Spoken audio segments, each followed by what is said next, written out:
Okay, இப்போ நம்ம ஹிமாச்சல் பிரதேஷில் லங்ஸா அப்படின்னு இந்த ஸ்பிட்டி வேலைக்குள்ள லங்ஸா அப்படின்னு சொல்லி இந்த புத்தர் சிலைக்கு வந்திருக்கோம்.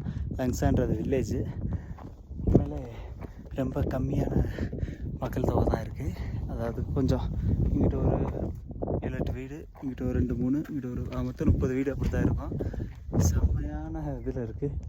ஆல்மோஸ்ட் 14,300 அடி உசரத்தில் இருக்குது இந்த சிலை. 35 அடி உயரம், 35 feet. புத்தா ஸ்டேச் ஆஃப் லங்ஸா 35 feet. இவர் தான் அவர். நல்லா தான் இருக்குது, ஜாலியாக. யாருமே இல்லையா, அதனால் கொஞ்சம் நல்லா இருக்குது. ரொம்ப கம்மி. ஒரே ஒரு ஃபாரினர் வந்திருக்காரு. அவர் அங்கே ஒரு சின்ன ஒரு கோயில் இருக்கு, அங்கே இருக்கார். ஓகே, நம்ம லைட்டாக அந்த வில்லேஜ் சைடு போயிட்டு அப்படியே நம்ம கோமிக்குன்னு சொல்லி வேர்ல்டில் ஹையஸ்ட் வில்லேஜ் அப்படின்னு போட்டிருந்துச்சு. நான் அங்கே போகலான் இருக்கேன். இங்கேருந்து ஒரு 10 கிலோமீட்டர். நம்ம பயணத்தை ஆரம்பிக்கலாம். புத்தாவுக்கு ஒரு டாடா பை பை சொல்லிவிட்டு